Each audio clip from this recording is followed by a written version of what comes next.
Live. Hello, welcome to the This Is Not Therapy Hour. I am Brandon Tessers. I'm Olivia Candosia. And I am a licensed therapist, but this is not therapy for very, very many reasons. And Olivia is an intern therapist, and it's still not therapy. Our mic is in a different location than usual. Hopefully you can still hear us. I forgot to change it beforehand. If you are having trouble hearing us, please let us know in the comments and we can change that around. But this is not therapy. This is an open conversation. This is just time that we make ourselves available to have a conversation with each other and with you all on the internet. We will start by talking about whatever it is that we're going to talk about. And we're doing our best, like in any conversation, to make our guesses about who you are and what you're interested in and what you're hearing and how you're being impacted by what we're saying.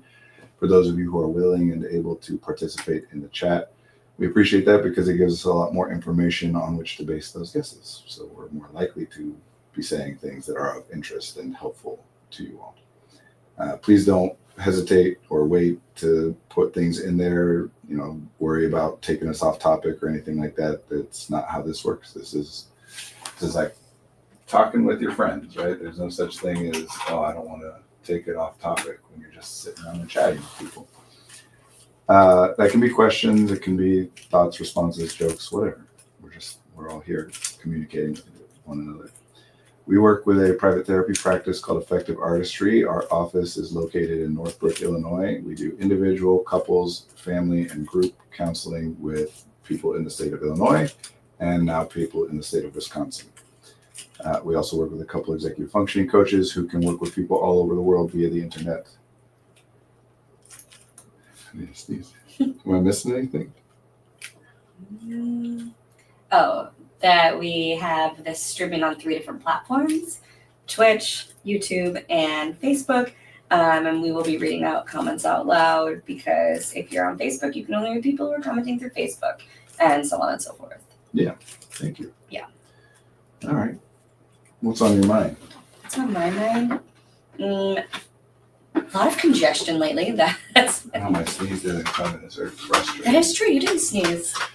You know that feeling when you like get a bunch of dust up your nose, you can smell the dust. It's like that. It feels like that right now. It's still there, yeah. It wasn't like that before I needed to, but then like needing to sneeze and then not happening now, it's just I smell dust. Mm-hmm. Makes me think of when you have hiccups and you're just so waiting for the hiccups to be gone. But then when they're gone, it's a little sad. Like, I don't know. I'm like, but it kind of was fun. Hiccups and yawning and sneezing to some extent are things that we have plenty of theories about why we do it, but we're not totally sure. Mm. Sneezing, there's a lot more, obviously there are some very clear, clearing out the pathways and stuff like that. But there are times people will get what we sometimes call a nervous sneeze or whatever, sneezing in response to an emotional state. But yeah, hiccups are one of those things. And yawning is one of those things where we're like, we don't know. We don't know why we do that. We speculate. Huh. But there's no affirmative thing? Mm-mm. There's a difference with we can see what happens on a biological level. We can say what the hiccup is a spontaneous spasm of the diaphragm or whatever, right? We just don't know why it's happening in any individual circumstance, although, again, theories, right? Nervous hiccups, that if someone gets really scared, they can get the hiccups or whatever. So we can have our stories, as with any why question about, maybe that's why they started. But the question of, why that thing prompted a person, why do we even have in us, why have we evolved this capacity to do this thing called hiccuping? It doesn't serve us. Yeah, it must, right? I guess. And again, lots of theories. It's not like we're completely in the dark, but there's nothing that we can point to and say that is the evolutionary purpose of hiccuping or yawning. Yawning is contagious, even across species. Yawning in front of a dog makes the dog yawn, and seeing a dog yawn makes a human yawn. Weird. Thinking and talking about yawning makes you holding yawn. It back. Yeah. What are ways that you help combat hiccups when they begin? Do you do anything? I don't think I really do anything anymore. I don't get them very often. No, nor do I. And when they do, I think I kind of, yeah, it just, You don't do For like the peanut most- butter on a spoon? no, I know all those, like hold your breath or Go get scared down. or drink a glass of water upside down, all that kind of stuff. Which a lot of that I think is Directing your attention somewhere else? because hiccuping, whatever it is, we know it's a nervous system thing, right? Like there's the muscles are receiving signals from the nervous system to do what they're doing. We just don't know why. And of course we can see all these correlations of like, I really want to like do a deep dive into hiccups and what they could be doing for us. Yeah. That's so interesting. this is what I'm saying, curiosity, right? Yeah. Like anytime you're like, because we do all this stuff, like being human and just living a life and being in this world and the universe, like there's so much stuff that's so weird, Mm-hmm. but we're just used to it because we do it every day or we've always dealt with it, whatever. That's part of the thing about therapy or philosophy or both, right? Is that there's some of these things where it's just we call your attention to this thing that you've never really thought about because it's always been a part of your life. And then as soon as you pay attention to it, it's like, what the hell? Like, Yeah. how am I not going to be curious about that? To me, I think that's the major benefit of like insight focused therapeutic approaches. Mm-hmm. It's just about calling people's attention to something they hadn't considered before. Like we've talked about, if I'm struggling with something, the things that I already think are related to that struggle, I have paid a lot of attention Right. and explored. It doesn't mean that there's not more stuff that I could explore that might help me, but the chances of there being something else to find that might help me in that realm is a lot lower than the chances that there's something helpful in these other realms I haven't even thought about before. Mm-hmm. And so much of that is, to me, is really just about like, have you ever thought about this? And it's like, oh, and then it prompts your curiosity. And Now I'm thinking like, why is it that I think that I had hiccups more as a child? And does that have anything to do with like, I don't know, is that real or was I just more aware of hiccuping as a kid? yeah, I don't know. either of those things, or maybe neither, Yeah. but it's just been a narrative since then. Like you didn't hiccup more and you don't have more memories of hiccuping as a child, but at some point there was a narrative in your mind of like, I hiccuped a lot when I was a child. And Or maybe like as a kid, it's like, here, ways you can fix it. And that's when you learn about all these things. And I'm not learning about those things now as an adult. Sure. I also think it's weird. And like with anything weird, you notice it more early on. Like Yeah. one of the rules about, we talk about attentional processes, the things that dictate what you notice, right? And there are certain universal rules. One of those universal rules is that novel things that we don't know what they are, we pay attention to those things at a very high rate. Pretty much like categorically, there's something that might kill me is most likely to get my attention. Below that is something that I don't know what it is, because something I don't know what it is could be something that could kill me. And then below that is like something that is potentially harmful or detrimental to me in a non-fatal way, because the novel thing might be fatal. So that gets second Right. priority, right? So when you're a kid and you're like having hiccups, you're like, what is this? You're of course noticing it and thinking about it and asking people like, what do I do about it? And that's why people are going to tell kids like, oh, do this or this. Or Did you ever have a thing, and I am sure the answer is yes, as a child where you noticed you were paying attention to something so much, probably more than other people? Well, that's an interesting question. I don't know. I don't have any memories of thinking that, Yeah. like having a thought of, I'm paying more attention to something. I do have memories of like responding to things or understanding things or being able to do something that other people weren't. Yeah. That like, probably even if you had asked me at the time, I could have said like, I'm paying closer attention to it and that's why. Yeah. But that's not the way I processed it. Yeah. Why? What was I your guess like experience? I guess maybe that's not what was happening for me, but I think about like there was a time where I noticed I was blinking like on the playground, and then I just started thinking about all of my blinks, and then I was like, am I going to be thinking about this forever? Like That's fun. it just this hyper focus, and I wasn't thinking, do other people do this? Just worried that I would be. Well, I definitely have memories where I would think something or notice something and be like, am I going to be thinking about this forever? Yeah. The one that sticks out the most for me is when I was learning to do touch typing, like Uh-huh. Monroe typing Yeah. in 7th grade. At a certain point in that process, like there would be random times where just like I'd hear a word or read a word, and in my mind would like know where. It's not exactly visualizing, but like go through that process of like where are the keys to spell that word out.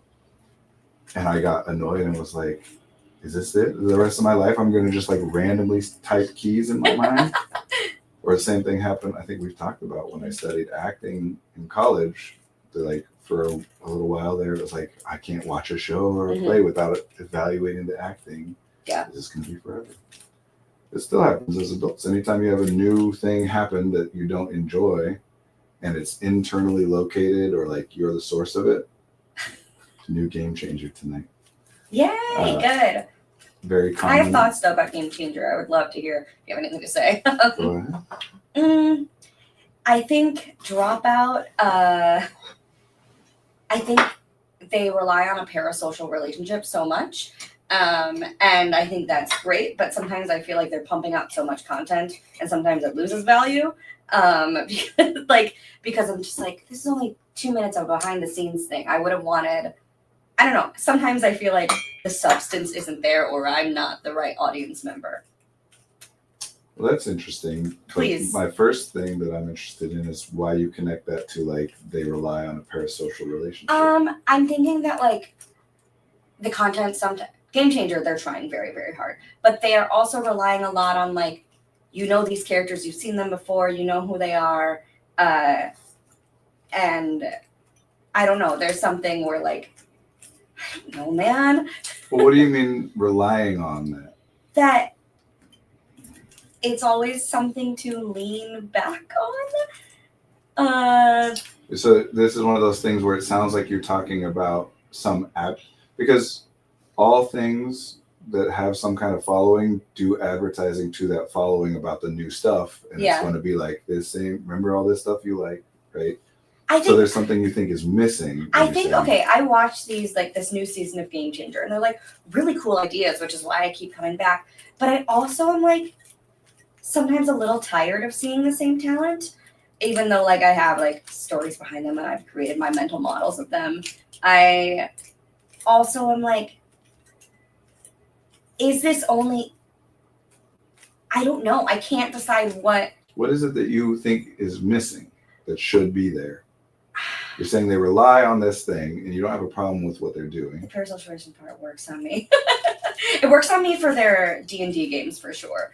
And it works on me. But you don't have a problem with people using like the same characters that you know are here, right? Like that's how second seasons of a show work. Maybe I'm just bored. But there's something else that's missing that you're like, oh, they're not doing this other thing that would be worth doing because they're just relying on. Yeah, I can't identify what that is. Well, it's something about the content you're saying, like you're bored and like I don't know, they're like pumping out a bunch of content. It's like if you're not in on this inside joke, it is so much harder to be into it. And so sometimes I watch it and I'm like, I don't know, not as like amused as I think I should be about what they're doing. I don't know. Okay. Interesting.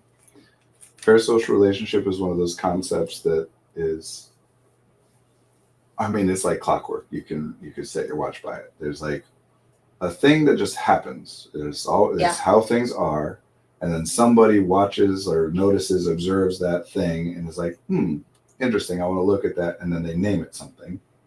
In this case, parasocial relationship. Mm-hmm. And then that concept spreads. And now everybody thinks it's a thing that is happening now that wasn't happening before. Right. That's so true. Isn't the case. That's so true. It's always been happening. And they think it's a bad thing. Yeah. Because one of these rules about attention, right, is that if someone else is drawing your attention to something, the first assumption is going to be because that thing is a problem. Maybe, Brandon, they just lost their magic to me.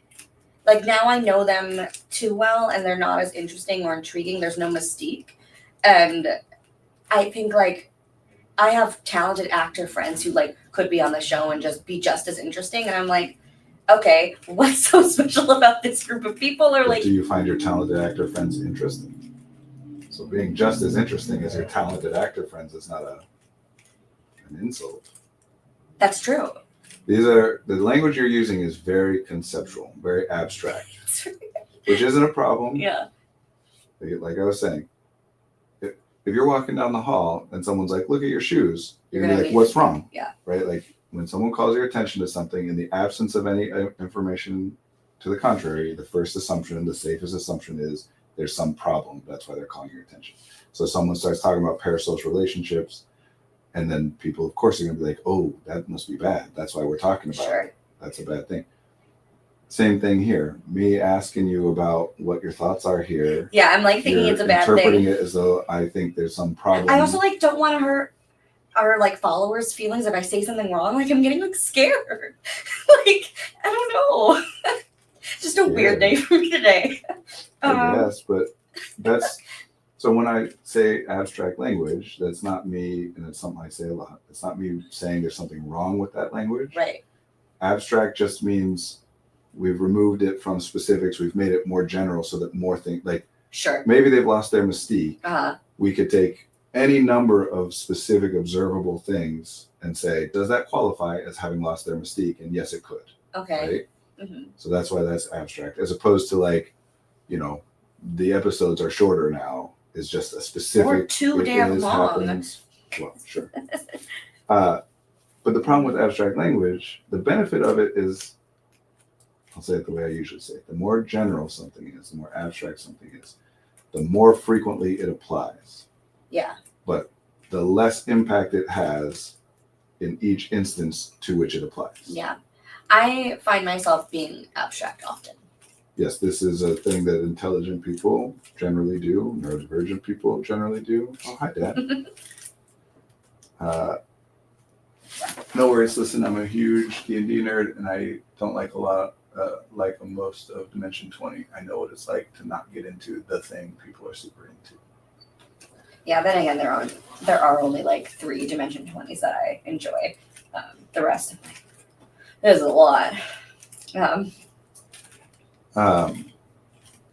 So it's not that it's bad to use abstract language. It's that it inevitably puts a person solo.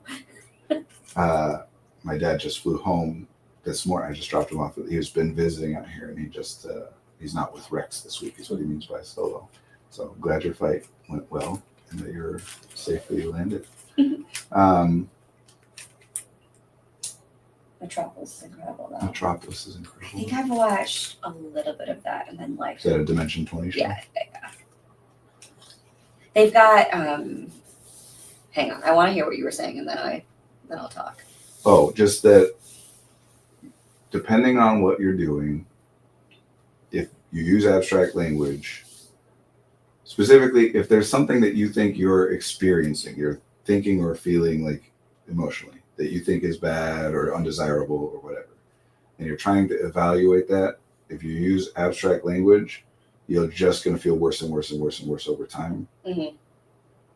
Because it's going to connect to more and more and more things. And then all of a sudden it's like, nah, I'm off today. I've had a terrible day. And now it's like other things that are unrelated to this come in. Help yourself become more specific? You just do it? Like. Well, as with most of these things, there's limits to how much one can help oneself make the change. Mm-hmm. And it has a lot to do with other people helping you. It's tabletop game noir murder mystery Inside Out with Hank Green being super threatening by spitting science facts. Yes. I watched another one with Hank Green that was like inside the brain, and they had all these like brain names for the characters. That was very funny. Mentopolis, not Metropolis. Oh, that is Mentopolis. It's that. Yeah, that is that. Okay, great. Noir murder mystery Inside Out. Yes, Inside that was fun. Yeah, that was a lot of fun. That just makes me think of that movie Identity from like 20-something years ago with John Cusack. Anyway.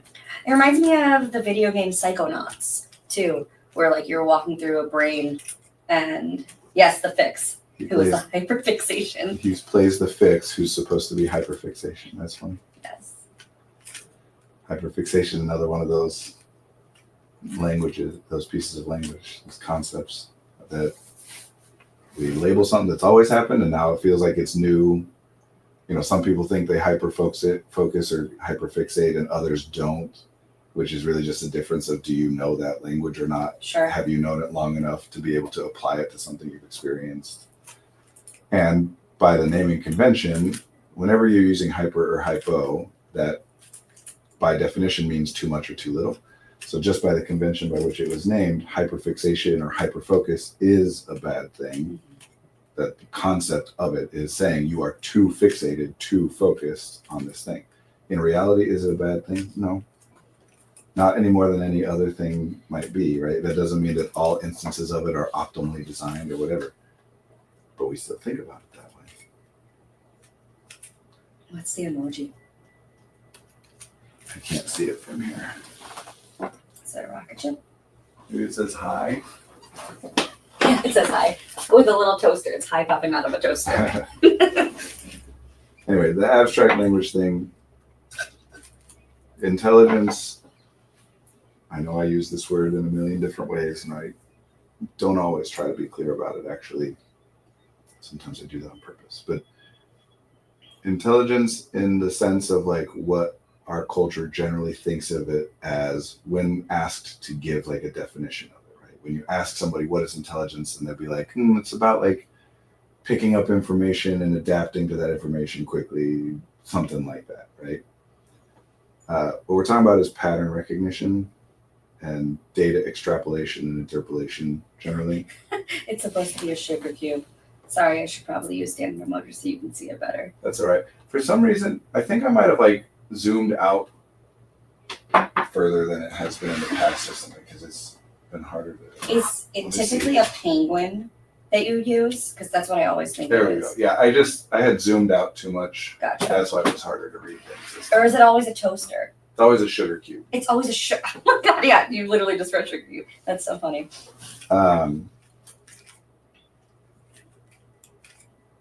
Pattern recognition. So that's like what we generally think of as intelligence in our culture, is when someone can connect X to Y, right? Mm-hmm. Like, go ahead. I'm thinking about, I went to a karaoke night that it was my brother's friend's birthday, and he invited me, and so I went. And oh my god, Brandon, I got there, and the people singing, they were so bad. It was like, and I'm not used to being in a space where it's not like musical theater kids who are trying to show off. A streamer that they follow calls followers sugar cubes, because the host is super into tea. So the emojis are like from that. I really love that. I'm used to musical theater kids who are usually like showing off their skills in karaoke. And so we did karaoke, and I was listening to all these people. I'm like, wow, they're just singing off beat, off tune, whatever. And then I sang one song that was like meh with my brother. And then I sang a song that would show off my voice. And people were like, oh my God, that was so amazing. And what I said next, I just like wanted to bury myself, because I basically said, yeah, I'm used to people who are like musical theater who like sing really well. And like, I told Max, my brother, this is so different. And they were like, oh, wow, like, thanks so much. And I'm like, wow, this is your first impression you're giving these people. And you just said they're bad at singing and that they're not good. And so then like the rest of the night, I was evaluating like when I would sing. Wait. They said, oh, wow, thanks so much. In a joking manner of like, oh, wow. Oh. Thanks for saying that we're bad. You sure about that? I don't know. That's why the whole night I was trying to evaluate. How did they interact with you after that? Were they standoffish? No. Did they engage with you and have fun with you? Yeah, they had fun with me. So either they weren't insulted. No, that's it. They weren't insulted. Oh, but Brandon. They could have interpreted it as a disparaging comment but not been insulted by it, or they didn't interpret it as a disparaging comment, which is likely given the context. It was a bar, karaoke, it's loud, people aren't hearing everything very well, so they're filling in the gaps, so they don't know exactly what you're saying. And the tone and the like attitude and the body language you were using was self-deprecating, like, oh, thank you, I'm not trying to show off, whatever, right? Right. Which is most likely how they interpreted it. But yeah, even if they took it as like, oh, you think we suck, it didn't bother them. Right. It felt like a very autistic moment for me that night, of like just really being aware of like, I'm nodding myself to the music, I'm showing encouragement to these people. Like I was being hyper aware of like how I was in the situation. Sure. I don't know. I don't know what I'm trying to say. I don't know either. Okay. Or why that makes that an autistic moment. I don't know. That's just what it seems like. That is a thing that. There's a phenomenon we call the spotlight effect. Again, it's one of those things, Uh-huh. like all cognitive biases and whatever. It's a thing that happens, that Mhm. always has happened and always will happen no matter what you do. Mm-hmm. And it's useful for us to name it, and then we name it, and people think it's an optional thing that might or might not happen. Sure. The spotlight effect refers to how everybody operates as though other people, they think and feel and behave as though other people are paying a lot of attention to them, Sure. which is way more than other people Right. are actually paying attention to them. 100%. And it's going to affect everybody. It's more at play whenever anyone is in a new environment and where they want to impress people and they care about what those people think of them. Yeah. If you go into an interview, yeah, you're going to be like a job interview for a job you really want. You're going to think a lot about like how you hold your hands and whatever, and they might not give a crap. Right. Something weird about this. Yeah. The only thing that's unfortunate there is that you feel the need to like apologize for being a good singer and being complimented on it. Yeah, I don't know how to do that. Is there anything that you like to do that you're not good at? Like, would you say that you're a good video gamer? No. Do you feel bad about the fact that you're not good at it? Sometimes, yes, and that's when I will have my partner take over. I'm like, I'm just gonna watch you. Like, I don't want to. Oh, interesting. Yeah. That's interesting. Because what you don't like is getting stuck or frustrated at a particular part of a game, Right. but you just immediately connect that to I'm bad at video games. Yeah. Which is that abstract intelligence pattern recognition thing. Why am I stuck here? Because I'm bad at video games is a very large pattern that explains all struggles in any video game. Right. Or like, I don't know where this map is or where to find my whatever items. Like, just there's too many things. Oh, I can't read this. Yeah. But you enjoy playing video games. Yeah. And the fact that you think you're not very good at it, does that inhibit your ability to enjoy playing them? Only on occasion. Not everybody cares whether they're a good singer or not. Yeah. And so being told that they're not a good singer doesn't bother them Right. the way that it would bother you if someone told you you were not a good singer. Totally. They're not musical theater people. Right. It is unnecessary, and that's where I think some of the regret is. Like, you don't need to be like, oh, you know, I'm a musical theater person, and that's what. Right. Like, you can just say thank you, I love singing, and then you're not going to go down this road where you're embarrassed. That's later too about it. simple, Brandon. You can just say thank you. That's such a good point. You can just own that you like being impressive. Yeah. Find me a person who does not like when other people find them impressive. Right. What's wrong with that? Nothing. It's just that it's even more impressive to be a person who's accidentally Humble. impressive. Like, Yeah. oh, I'm not even trying to be impressive. I'm just accidentally, impressive. Yeah. It's just an effort to be even more impressive. And then you get all conflicted about it. Right. I'm just gonna say thank you. Yeah, you're a good singer. A friend of mine usually isn't a super shy person, especially around people she knows even a little bit. But she sometimes has to straight up leave the grocery store because she like dropped something and then feels like people are looking at her weird. Yeah. I find it really difficult to empathize with feeling like the opinions of random strangers in the grocery store mattering so much. Ooh, interesting.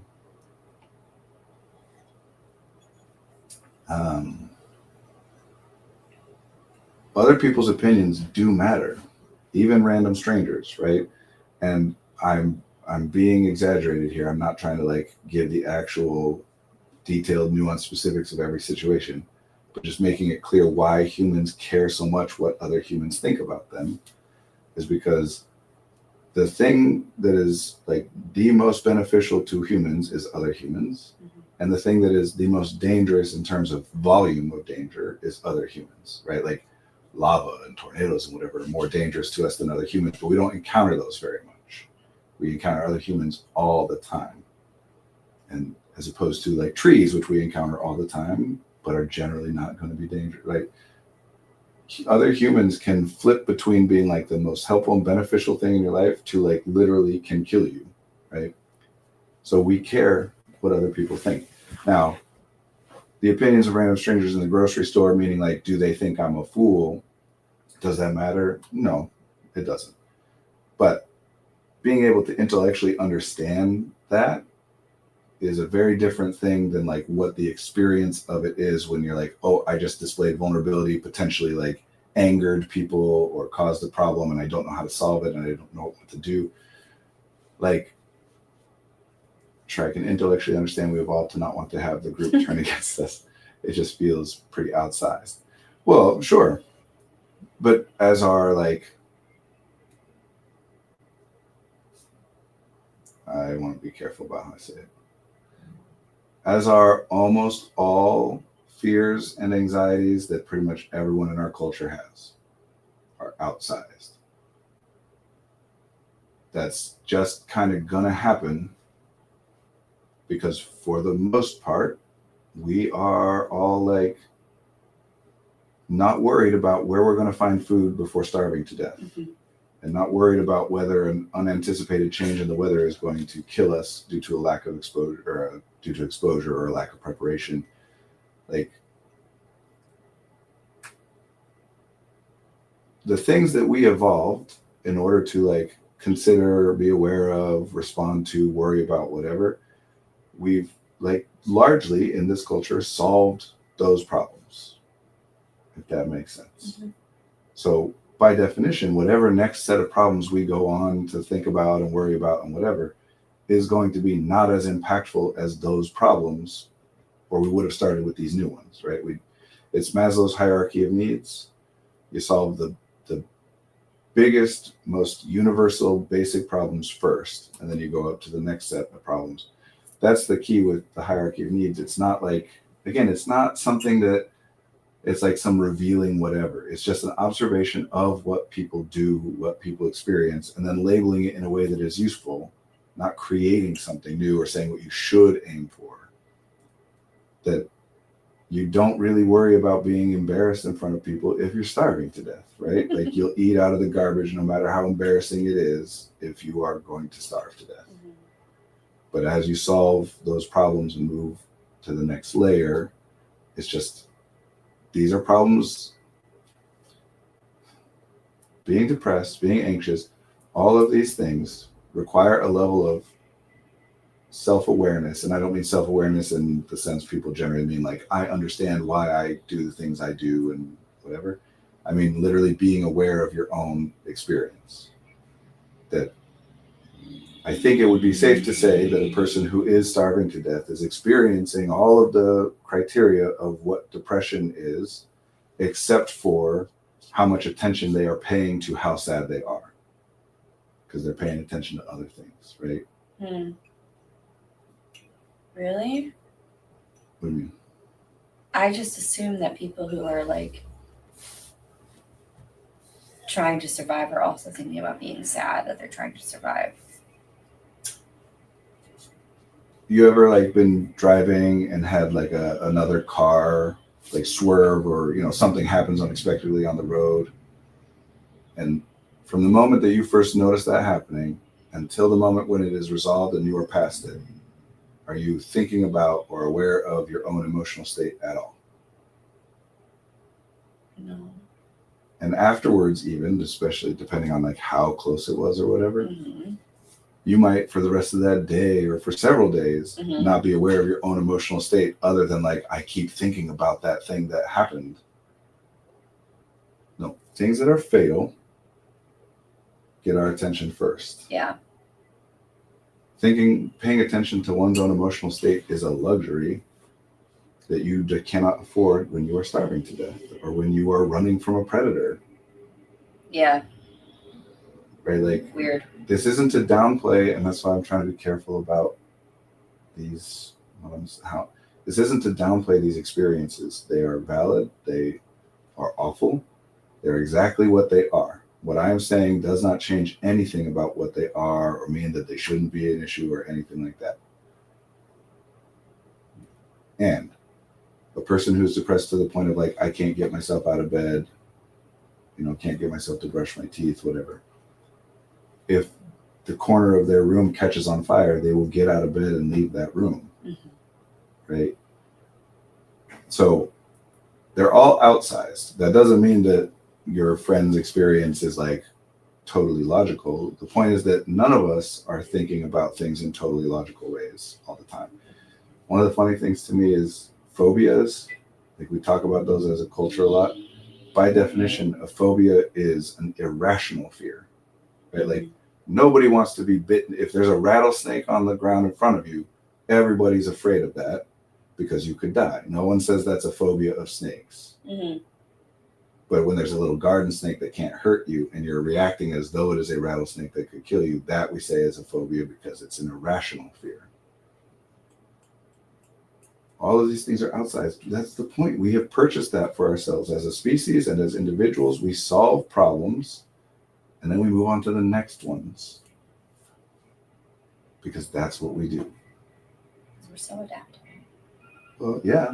And how would a person think in a way that doesn't involve like observation of, consideration of some problem, like something that you would want to be different or potentially want to be different or is worth exploring in case something happens? What would you want it to be? Are we always thinking about problem solving? Yes. Really? Yes.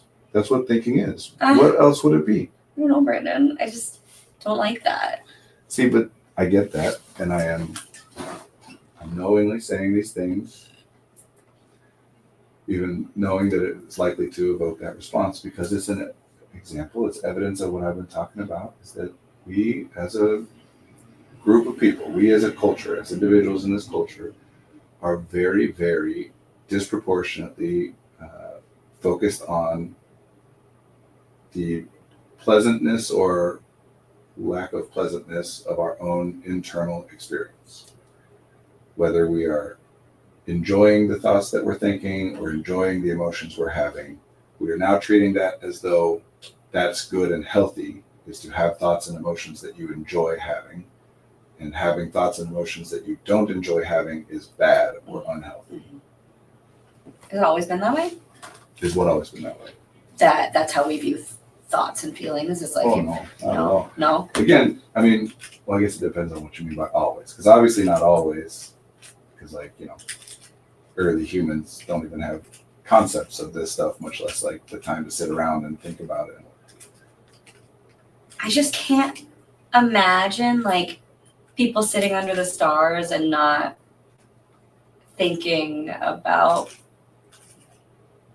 or like longing for joy. Like, I don't know. Think of the most joyful experiences you have had. Uh-huh.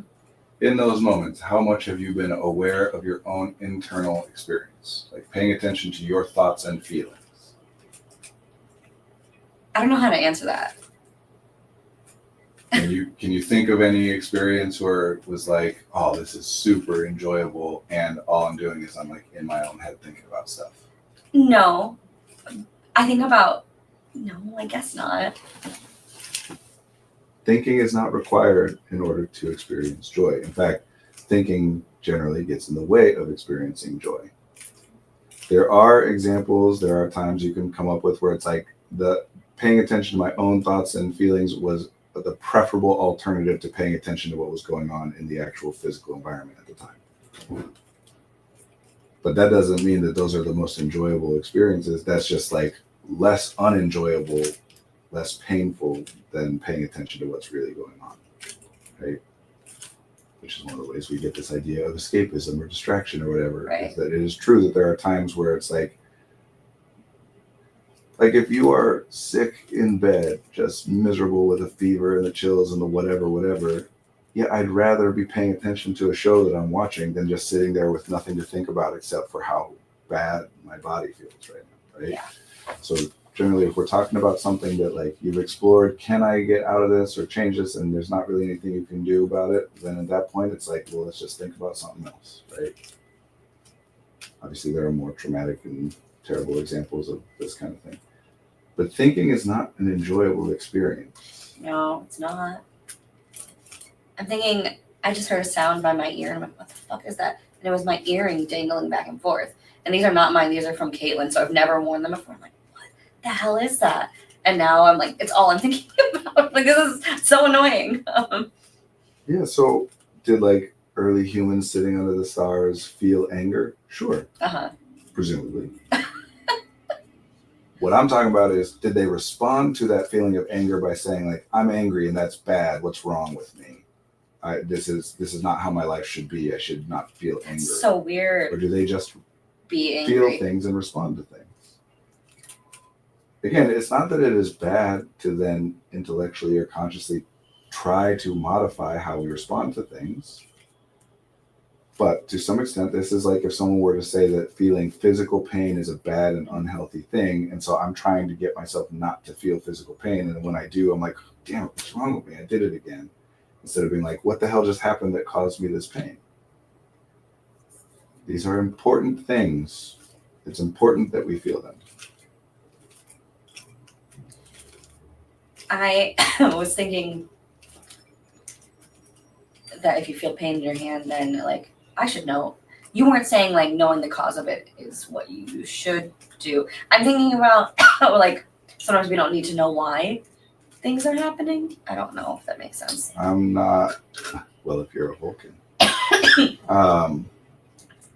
Maybe I'm not making sense. So the idea, the point of a painful experience, and generally when we say pain, we generally interpret that to mean like physical pain, which I like to point out to people is a sensation that you generate. Your body creates it when you get stabbed in your leg. That the knife that just stabbed you doesn't generate sensations in your body. Your body, in response to what's happening, generates that feeling of pain. If you're feeling pain, it's obviously because you're not intellectualizing it enough. That is hilarious and very much what our culture teaches, that the way out of pain is to think about it more. To think about pain more? Think about whatever the thing that is painful more. And this is why that's what I was trying to say, is we separate. So many of my metaphors are taking emotional and cognitive things and relating them to physical things, because culturally we treat those things as entirely separate. That physical pain, like, yeah, of course I want to feel that because I want to know, like, if I got stabbed and didn't feel pain, I might not even notice it, right? And then I'm just rolling around and bleeding, and then before you know it, I'm dying or, seriously wounded, worse than it would have been if I had noticed it right away. The experience of pain, in fact, could be described as simply the experience of having a high priority placed on paying attention to something. Yeah. That's what pain is having to notice it. Because, right, if you're like, oh, it doesn't hurt anymore, people say this all the time, like, oh, it's not hurting as much. I don't know if I'm just not paying as much attention to it. It is to paying attention, because pain is a thing, like sadness and these other things. It's a signal that you generate, and it is a conscious signal, a signal that you experience consciously. So if you are not consciously experiencing it, there's not pain floating around in the universe. Yeah. So we build these systems that generate pain, we maintain them, these cost resources, and we activate them, that cost resources. It must be doing something for us. And presumably, yes, the idea is whatever is happening is something that is possibly or likely, very likely, causing me problems that will get worse or likely will get worse, even up to dying if it is not addressed. So the response to that obviously is to then be like, well, then I better pay attention and do what I can do. So you're asking, is the point to know why? In a sense, yes, but that's different from being able to actually say why per se, right? Like with physical pain, it's the examples we're using, like a stabbing, it's pretty easy to say like, well, that's why. But we all, again, in our culture, we all have experiences where it's like something hurts. I don't know why, and then I'm going to think about why it is, because is this something I should go to the doctor for? Is this a sign of something bad, or like, am I just tired? Trying to figure out what we should do next. I'm thinking about semi-related. My boyfriend was stamping a bunch of bags with his handprint for his art, because he put stuff in the bag with whatever. And we were both watching a TV show, and he was like, "Is this bothering you?" And I didn't even notice the slamming sound of the hand. And he probably did like 100 bags. And I'm just curious about like how my attention really was not paying attention to that sound. That was very prominent when he pointed it out. But then I went right back to watching the thing, and like it wasn't even there. And I just thought that was very curious. So very, sorry. I've said before, sometimes I have these moments where like, mostly in these kinds of conversations, I'm not very aware of myself. And every once in a while, I'll have a moment where I become aware of it. I'm like, oh my gosh, I'm about to talk about some like real esoteric stuff here. And get a little embarrassed. questions like these are where it gets important that we actually differentiate between things like sensation versus perception. Uh-huh. When we're using this kind of language, it's not to say like everybody should know this language. This is always valuable stuff. It's that like I don't need to know the difference between like, I don't know, stage 1 and stage 2 and stage 3 of a cancer or whatever, Okay. because for a doctor who works on that, it's important for them to know the difference. Right. That's how humans work. We help one another, we rely on one another. So we don't know everything. We trust somebody else to know this stuff. So I'm not saying this as like everybody should know this, but the answer to your question is it's a lot more helpful to be able to answer this way. You were sensing that data. Well, my roommate just bought a whole water cooler for the apartment without asking me, and I was very aware of the humming, probably mostly because I was already annoyed it was there. Certainly already being annoyed it was there almost definitely influenced that. That doesn't mean that if you hadn't been annoyed it was there, that it wouldn't have bothered you. Although it is less likely, it's just like that's a hypothetical, we don't know. In this case, one of the functions of continuing, okay, let me back up your thing and then use that example. I'm very specific to say our attentional processes determine what we notice, as opposed to what we notice and what we don't, even though that's technically true. Okay. Because I think people generally have a thought that some things are worth noticing and some things are not worth noticing, and we have processes that put them into these two buckets. And that's not the case. Everything is at least potentially worth noticing. We would love to have all information and be aware of all things at all times in the entire universe. You just can't, right? But like theoretically, if we were capable of knowing and using all that information, in other words, the amount of information that you are currently capable of using, already overwhelming. Do you like the idea that like maybe I'll be getting less information than I could theoretically effectively use? Right. We get the amount of information that we are able to use effectively. It's just that these things have a cost. So we determine these processes, non-conscious processes, determine of all the sense data coming in, let's rank like how important this seems to be to notice and how important this seems to be and how important this is. And we just notice as much of it as we are capable of noticing in any given moment, and anything that's below that on like that's where we run out, and anything below that on the list we don't notice. Again though, we use information that we don't consciously notice all the time. Good example of executive dysfunction, a failure to utilize information, not holding this as tightly as would have been necessary. The face you gave after. It's not tea, man. I was going to make another. It's going to be so annoying to clean up. Oh, well. Clean it later. That's why I play D&D.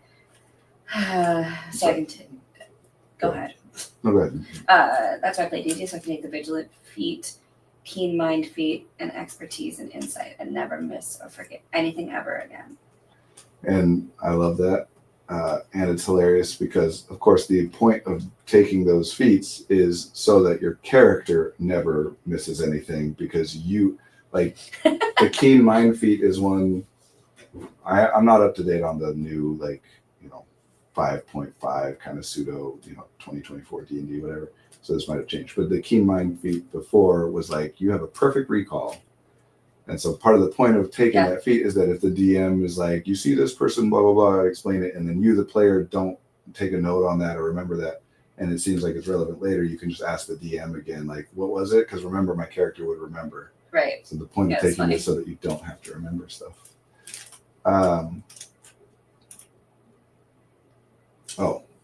So we pay attention to things at the what's most worth paying attention to.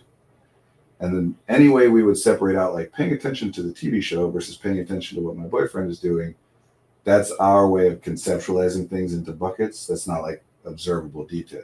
Every sound is a sound and every piece of visual detail is a piece of visual detail. We're just kind of collecting it together as the TV show. Mm-hmm. So you just, where that got put in this list of how relevant is it to notice is far enough down that you didn't notice it. Yeah. Kind of magic. I really Yes. think it's so cool. Yes, this is the kind of thing I'm always talking about. Like, we all do it all the time, so we just take it for granted, like whatever. But it's so No, I thought it weird. was the fucking coolest thing. I was like, It's like you get sick and then your body just like heals. uh-huh, It just does. You tear a muscle and then it just like fixes uh-huh. somehow. This stuff is wild. Hmm. And then everybody's rolling around like talking shit about their bodies, including their nervous systems and their brains, as though like mine's wrong, mine's bad somehow. Like, this is literally the like most miraculous thing Yeah. in the known universe. Anyway, yeah. See, that's the thing is, do you want to have been bothered by the noise? No, not at all. So the question was framed as like, what's going on there? But it should be like, I'm really glad this happened. And he asked me a That is couple good times, too, for and- me that I didn't notice that. Yeah. And still curiosity, but not necessarily with a tinge of, and maybe this wasn't there, but I was Right, a tinge of like, so what's going? Why didn't I notice that? No, I think it's just such a curious thing and miraculous thing, like we're saying, and it's just fun to like talk about it. I wasn't bothered by it. It was just like, whoa. I mean, again, it's useful for us to understand, and whoever's interested in learning and whatever, they have their reasons that it's interesting and useful for them to understand it. But it's not whether a person knows that like we don't understand the evolutionary purpose of sleep is irrelevant. They sleep, right? Like whether a person thinks a lot about their own emotions doesn't stop them from having them, doesn't stop whether you know what that pain is a sensation generated by your body is irrelevant in terms of utilizing it, right? We are at a point in our history as a species where like not everywhere, not all over the world, and not even equally for every person in this like country, but generally speaking in this culture, we have largely solved the like physical problems. I'm not talking about equality or equity or fairness or social justice, because that's a whole different thing.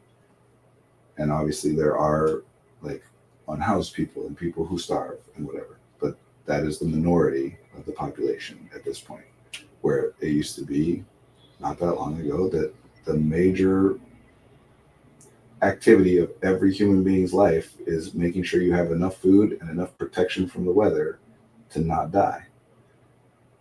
We don't really, most of us don't have to do much with that anymore, right?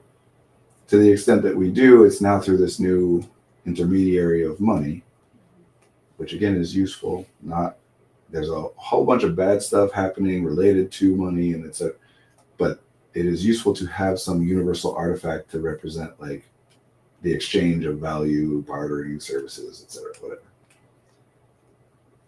That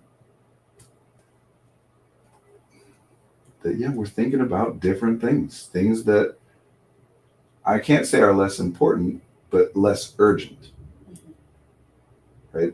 You have to solve the urgent problem first. And the idea, the hope is that we all get to a place where we don't have urgent problems. That doesn't mean we will stop solving problems. Because we're always solving problems. Yes. Part of the reason that we play games like D&D or do a stream or go to therapy or be therapists, part of the reason that we do any of these things is in order to give ourselves some problems to work on that are useful and enjoyable problems to work on. Because we will find problems to think about, and some problems are not useful to think about and not pleasant to think about. It doesn't help you, and it does.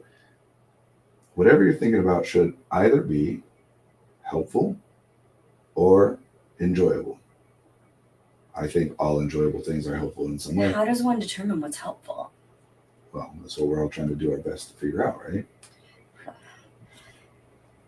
Is that a helpful problem? I don't know anymore, Brandon. My brain. I like to call these good problems as opposed to bad problems. Ew. Although I don't talk about bad problems, I just talk about good problems and leave the implication. Interesting. It's just interesting. Cost and value. Really, everything. If you think about it in those terms, everything becomes a lot easier and makes a lot more sense.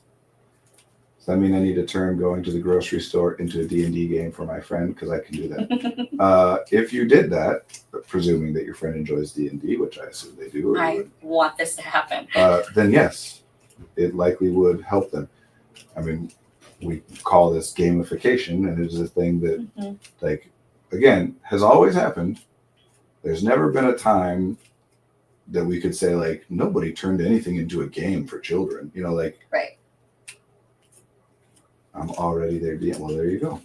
Yes.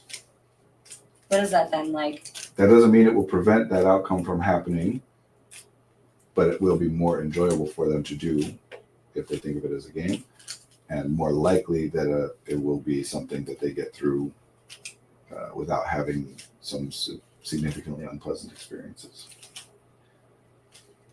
Some of this gets to, okay, I'm going to try and connect good problems and games. Part of why, this is my personal philosophy, I'm sure others feel the same, but part of why we love games is because they are activities in which we have perfect information. Perfect information meaning you know everything that is relevant to know. There is no question of like, are there some secret rules to this game? No, the rules are known. There's no such thing. I know there are exceptions to that. There are games that people play where the whole point of the game is that you don't know the rules and you find them. That still doesn't mean that they don't exist and that you have some way to find them out, right? That's the point of it. If I said, let's play a game, you're like, all right. And I was like, cool. What would your first thing? And like, here's the game. How do we do it? Right. What do we do? Like, what is it? What are the rules?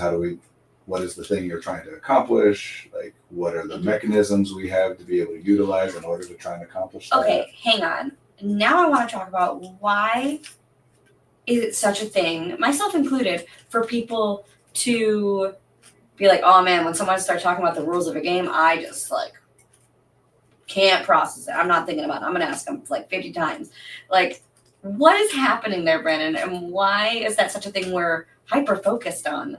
Or like pointing out that we can't comprehend what the rules are. Right. We can only theorize, right? Why questions, we can only give narratives. I'm sure you'll be shocked to know that this is something that I have thought about and talked about. So I can share some of my thoughts, but it depends on the specifics, right? One of those things is that as a strategy for learning a game, for people generally, just getting like an info dump explanation of all the rules of the game at the beginning of the game is not going to be as efficient as playing through the game and learning rules when they become relevant. Right. This is very applicable to real life too. This is very similar to people having a hard time focusing in a lecture hall or during class. The point of something being academic is we're giving you all this information about something before it's actually relevant. That, again, because everyone thinks motivation is a thing, people misinterpret as like, well, you're not motivated if it's not relevant. That's not the point. The point is that if it's not relevant, I don't even know the context in which to be able to place this information. Right? And so in a sense, it's like if I say to you, okay, you're going to go down the street, you're going to take the second left, and then after the third stop sign, you're going to turn right. It's like that. I don't even know what street you're starting with. So the rest of this is useless information to me. How am I going to? But if I was on the phone with you as you're driving through, I'm like, okay, see that second left, take the second left. Then you'll hear it and process it. It's not to say that there's no utility in hearing all the rules in that way. There's some. It's just not as efficient. And so a lot of the time... Why does everyone fucking do that? Not everybody does that. It seems like it. Seems like who does that? Does what, first of all? It seems like many people, the majority of people, just read through the list of all the rules of a game. Do they? The majority of people? I don't know anymore, but it seems like that's... The scenario you were just explaining or imagining, whatever, is one person teaching the rules of the game to all the other people who are going to play the game. Yeah. So is that most people reading the rules of the game? No, it's just one person. One in person. the group. Yeah. One person per group is the person that reads the rules. In D&D, it's most commonly the DM. One of the major reasons a person becomes the DM is because they are somebody who is, for whatever reason, enjoying or finding value in learning the rules and being able to explain it to other people.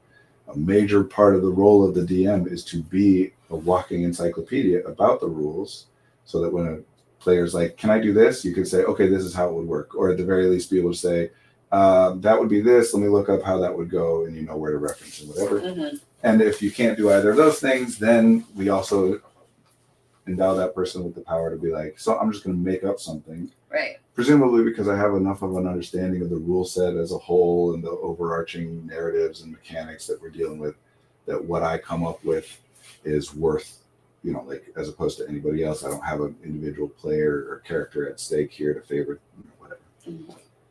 So no, it's certain people like to read the rules, and almost always the people who like to read the rules are also people who like to explain the rules to others. Because one of the reasons that you would like to learn the rules is so that you can teach other people how to do it. Mm-hmm. Interesting. Okay, thank you. You can go back to what you were talking about before. Oh, fine. There were a bunch of other reasons. I know, too, but you had, I could tell you were on a roll with the other thing, and I want you to go back to that. I don't remember what it was. Good problems? Yeah, What we're good going back problems, to? yeah. Just quickly, one of the other things is about language. Like, you learn certain language, and then learning rules of a game by reading them becomes a lot easier. Okay. When you don't know. Like, I've said I play a lot of board games, and my brother is very big into board games, and specifically, explicitly, he says his favorite thing is to learn a game and teach a game. So his favorite ways to play board games is to play each game once, because he just likes to teach it, play with everybody. And he says that his favorite result is to come in a close second, because if he wins, then he always worries, did I just not do a good enough job teaching people how to play this game? And if he does terribly, it's like, well, I got beat. But like a close second is like, good. I obviously taught it well, and I did well. Whereas I tend to like to play a game. If I like a game, I want to play it more than once. Mm-hmm. Generally, partly because I learned a lot in that first playthrough. Mm-hmm. Anyway, good problems.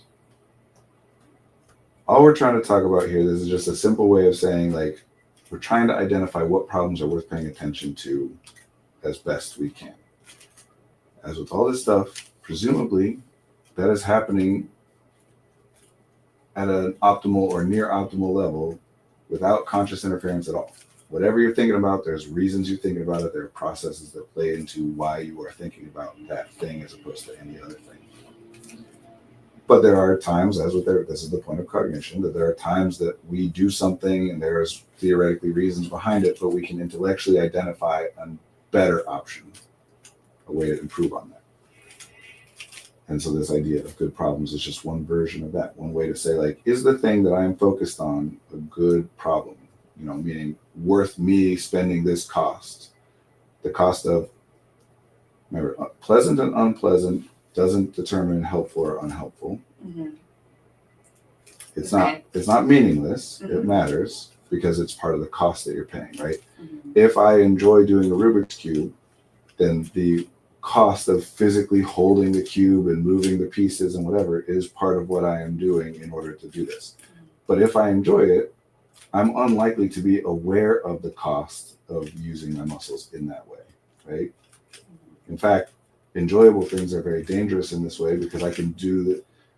As a more like true to life example for me, I have played guitar to the point that like my fingers get damaged or bleed or whatever, right? We do enjoyable things to the point that like we hurt ourselves. Where if that thing was unenjoyable, we likely would have stopped it well before it got to the point of like we're injured by it now. So thinking about something, the best metaphor for this is like, think of it as holding something in your hand. Mm-hmm. Is it enjoyable or unenjoyable? Really depends on what is the thing you're holding. Is it worth holding or not? Depends not only on the thing you're holding, but also what it is you're trying to do. Mm-hmm. Like if you're trying to open up a locked door, holding a key in your hand is definitely a valuable thing to do in that endeavor. But if you're trying to open up a locked door, holding like a bag of groceries in your hand is not a valuable thing for that specific purpose, right? So thinking is using resources like holding something. The more enjoyable it is, the less likely we are to be aware of the cost of using it. Also, the more resource intensive something is, like the heavier something is, no matter how enjoyable it is, the faster I am going to become aware of like, ooh, this is starting to hurt. This is costing me. I can't do this forever, even if I want to, right? Same with thoughts. The more resources it takes to think about whatever thing we're thinking, the more quickly we're going to get to like, this is not, I don't like this, whatever. But again, I don't like this isn't the same as it's not worth paying this cost. How do you, I'm thinking like executive functioning of like, I have a lot of people in my life, and myself included, where it's like, oh, I don't like this, but I have to push past not liking this because there is value in the thing. I don't know what I'm asking. I do, I think. Okay. And I actually was just thinking about this earlier today because this is something that comes up a lot and I talk about it a lot, but I am not satisfied that I've come up with good, accessible language. Like it just, I describe it in whatever way is relevant to that person at that time. Sure. And I would like to have more general language. Let's practice. So people generally have this idea that like, sometimes you have to do stuff you don't want to do. Or if we were trying to really be more precise and like nitpicky, what we'd get to is it is worth doing things that you don't like to do sometimes, right? The more you like something, the lower the cost of initiating on that, meaning getting yourself to do it. It doesn't mean the lower the cost of actually doing it, just the lower the cost of getting yourself to do it. Sure. The less you like something, the greater the cost of getting yourself to start doing it. Yeah. Including, so everything is on a scale positive to negative, right? 10 is like the most I could enjoy something, meaning I would be willing to spend all of my resources in order to do this. Less and less, you know, a little bit of resource, a little bit, whatever. 0 is like, I wouldn't spend any resources to make this happen, but I also wouldn't spend any resources to make it so that it doesn't happen. Okay. And then going into the negatives is the inverse. 1 is like, I would spend a little bit of resources to make this not happen. Down to negative 10 is like, I would spend anything to make this not happen. Okay. So the further down on that scale, the greater the cost of cognitively getting yourself to do something. That's important, the cognition part. Because again, no matter how much I'm like, I have a hard time this morning I had a hard time waking up and getting out of bed, right? But if there had been a fire in my room, right, I wouldn't have thought about like, oh man, okay, I guess I gotta, like, it just happens without thinking. Part of what we're dealing with is that we are paying attention to these things in an outsized way. So we're treating things as fatal that aren't fatal. And then we're wondering why we aren't responding to these things as though they're fatal. Right? Like if I don't do this, I will die, and then I'm not doing it. Right. Then I'm like, well, what is wrong with me that I'm not doing this thing? Does that just mean I'm okay with dying? Yeah. And no, it doesn't, because that's a metaphorical use of dying. When the real literal one happens, it's different. And I know that there is suicidality and suicidal ideation, obviously. And nothing can be stated definitively to be true in all cases. But as a general statement, like even a person who experiences suicidal ideation is going to run from an angry bear, right? Like these are instinctual things. We have, our bodies just do this stuff. I know that sometimes people engage in killing themselves, and that requires cognitive override of so many of the body's built-in protections. Anyway, I just don't want to give the impression that we're ignoring this. That exists, but that doesn't negate any of what we're talking about. So a large part of what's happening when people are talking about executive dysfunction in that way, like what's wrong with me, I can't get myself to do this thing, is that they've misidentified how important doing that thing is. And then they are judging themselves for responding as though it's not as important as they've identified it to be. Again, like if I don't do this, I'll die, and then I'm not doing it. I'm like, oh God, what's wrong with me? No, you made the mistake thinking it was that important. It's not. Also, no matter how important or valuable something is, if I can't afford it, I don't do it. It has nothing to do with what I think or how desirable I find the thing or important I find the thing to be. If you can't afford, I would love to teleport. I just can't do that, right? Like, or I would love to buy that house that costs $1 million, but I don't have $1 million. Wanting to buy it more isn't going to make me buy it all of a sudden. Mm-hmm. So that's one category as well, Mm-hmm. where people are struggling is they're like, what's wrong with me? This is the part that I'm really struggling to figure out how to put it in like accessible terms in a general sense. There's truth to this, like sometimes it's worth doing something that you don't want to do. Okay. And people who talk about that, generally speaking, have misidentified what's going on and are actually trying to figure out how not to do anything they don't want to do. Steal the deed for that $1 million house that you can afford. Yeah. In other words, like, well, I don't want to clean my house, but you can't. If you can afford it, you can do it anyway, even though you don't want to. Mm-hmm. But sometimes people are sitting around saying that the fact that I don't want to is there's something wrong. I should want to. And then I'm spending all these resources trying to get myself to want to do it. And that's actually like a complete inversion of what we're trying to talk about here. Like, you don't need to want to do something in order to do it. That goes back to what we were saying earlier about people have identified that feeling things that are in the negatives, something I would spend resources in order to avoid means something is bad or wrong. I'm getting in my head about what wanting to do something means. It's frustrating me. Is a big one. This comes up a lot. Want is, if I had to make a ranking of the words that cause the most problems in my experience working with clients, want might be number one. Yeah. Probably would be number I one. believe that. Because it is one that conflates a lot of different things. Like, we use the same word for a lot of different things. Mm-hmm. We get all that conflated. So generally, I find it helpful to start by differentiating into 4 different types of want. Oh, I feel like we've done, or I think We have done it. Remind me.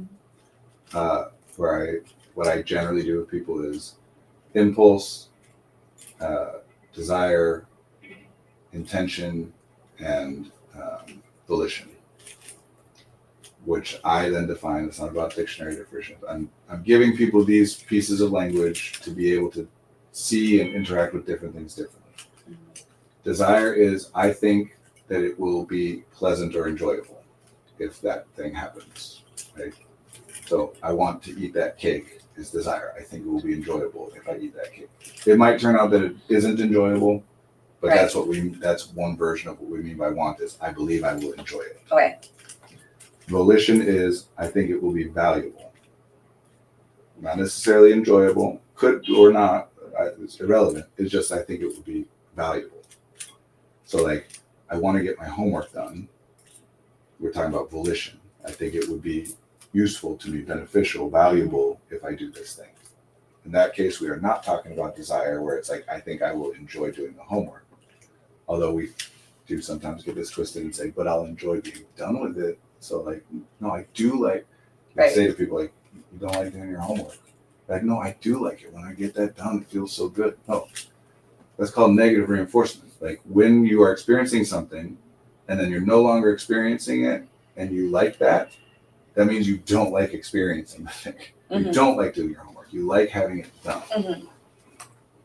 Intention is just, I set an intention to do this thing, right? When I was a kid, I wanted to be a famous actor growing up. So now I say, I want to be an actor. Every time I say that, am I thinking in that moment, do I think it will be desirable? Do I think it will be valuable? No, I'm just referencing an intention that I set before. Is that real? What do you mean? Did you set that intention to skate, or are you just being? Oh, no. Okay. No. I don't know.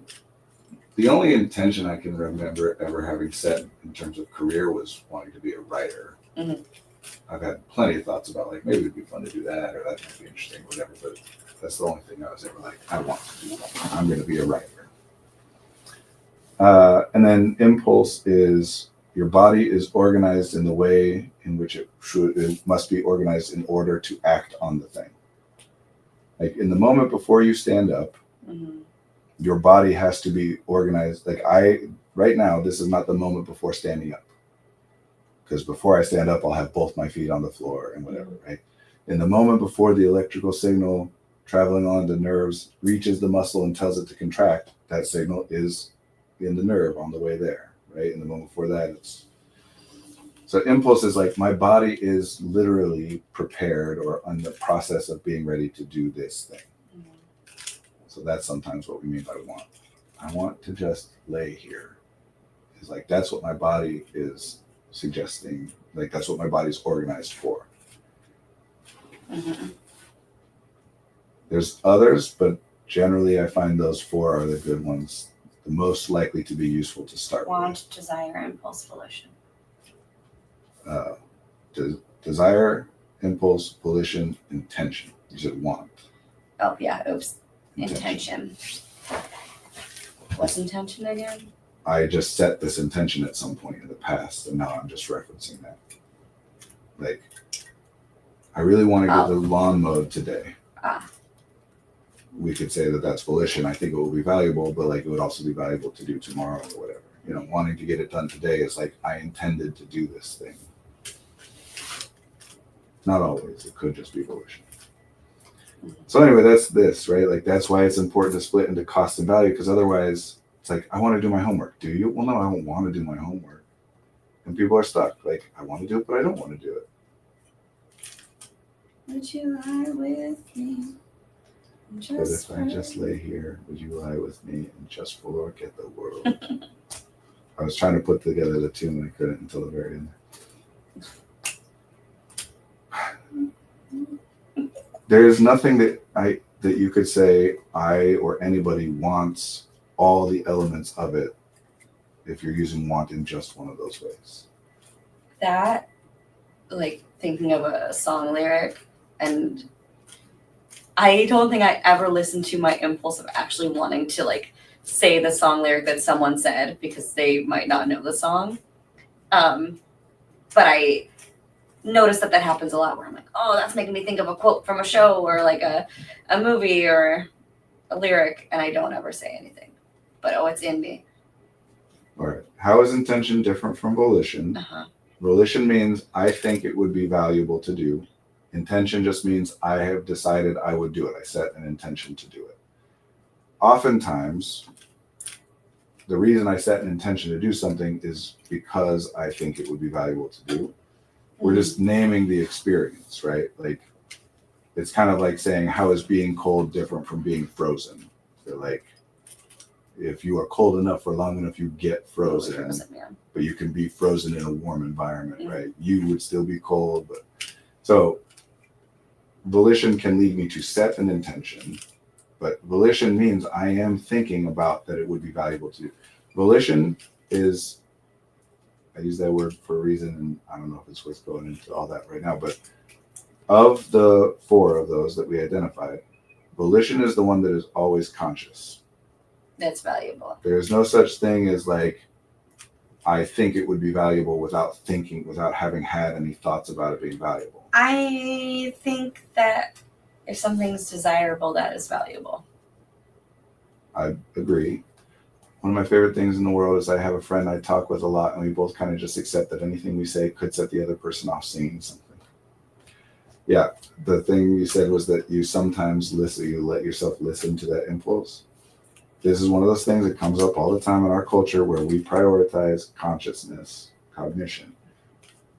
The thing that takes thinking is to override the impulse. Oh my God. The impulse is what will happen unless God. we stop it from happening. Uh-huh.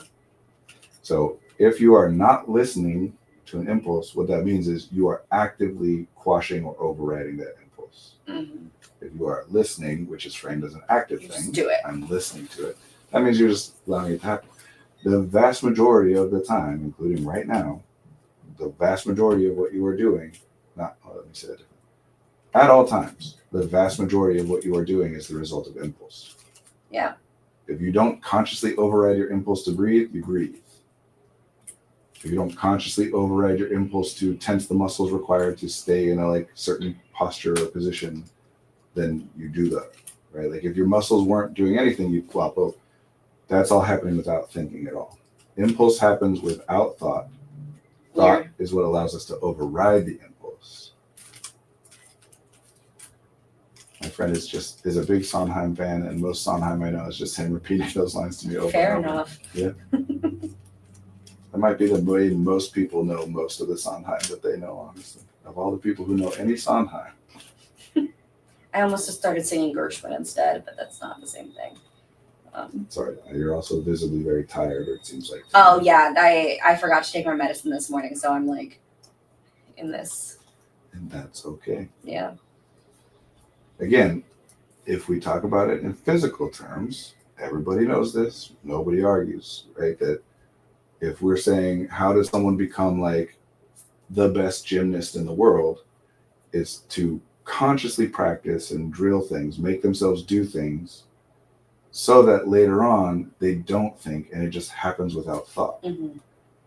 And nobody would say that like the person has to understand the reason that doing that tuck in that way, whatever, just doing the tuck in that way makes it so that you're likely to do that tuck in that way again in the future. Now, does that happen to you as a therapist?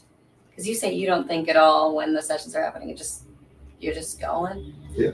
Because you've just learned how to just be. I don't know. No. Well, I guess you could say that. But first of all, it's a bit of an exaggeration. Sometimes I think, yeah, just like I pointed out, sometimes it becomes self-aware. And it's not always an unpleasant or, detrimental thing. But for the majority of it, no, I don't think in the way that most people mean things. Meaning, I don't engage in metacognition. I am not aware of my own thoughts as I am interacting with Must people. be so nice. It is. And the way that you do it, that most of us do it, where we are aware of our own thoughts, including me sometimes, while we're interacting, that's the learned behavior. Yeah. You don't have to learn not to think, yeah, or not to be aware of your own thoughts. You have to learn to be aware of your thoughts. That's how this happens, right? It is useful for a person to engage in metacognition, and it isn't something that is guaranteed to automatically happen. Wait, so me as a kid thinking about my blinking, someone taught me to think about my thinking of my blinking. Yeah, well, probably they didn't say like you should notice your blinking, but you did get taught a lot of like, pay attention to what you're doing, think about what you're doing. Or, like, did you even think about, you weren't thinking about that, were you? Sure. What were you thinking, right? Like, literally the statement, be careful, and all versions of that and everything in that direction is some version of think about what you are doing as you are doing it or as you are about to do I it. just want to take my brain out and kiss it. Put it back in. I don't know why, but I feel care and love for her. Like, you For poor her? thing, yeah. For it. for it. I don't know. Whatever it is. Isn't it funny though? We don't say that about like our liver or our muscles or, that perception begins in the nerve endings, doesn't take place entirely in the brain. Perception? What do you mean? Think of it like this. The heart is the most important organ in the cardiovascular system. Debatable. I'm just kidding. Because, like, I don't even know if you would call veins organs. I couldn't even tell you another definition of thing. What is an organ? So maybe organ is the wrong word. Okay. But the most important thing, Uh-huh. it's the center, it's the engine that drives all the rest of it. All your arteries and veins and capillaries, those are all part of the cardiovascular system too, and those are all important as well. If you have a heart but none of that stuff, nothing's happening. Okay. Right? But for us humans, it's just easier to conceptualize that the one that's like big and noticeable and like is the part that moves in order to make everything else work. Like that's the center of it. And I wouldn't say that isn't the case. I'm just saying that's a conceptual way of thinking of it, to say that that's like the center of it. It's like saying the trunk of a tree is the most important part, but like a trunk without leaves also doesn't work, It's just one big thing is easier for us to say this is the important thing as opposed to all these little things. Mm-hmm. But all of the veins and the arteries and the capillaries matter. And if you get cut somewhere, you can bleed out and die. just as easily as if you get stabbed in the heart. Okay, so what about sensations though? Sensations don't even start. Oh, not nerves. sensations. What were you saying? Perception. Perception. Yeah. All right, so sensation is the detection of what we technically call sense data. Mhm. So let's take the eardrums as an example. There are sound waves traveling through the molecules in the air, or if you've got your ear pressed against something, and those waves hit the eardrum.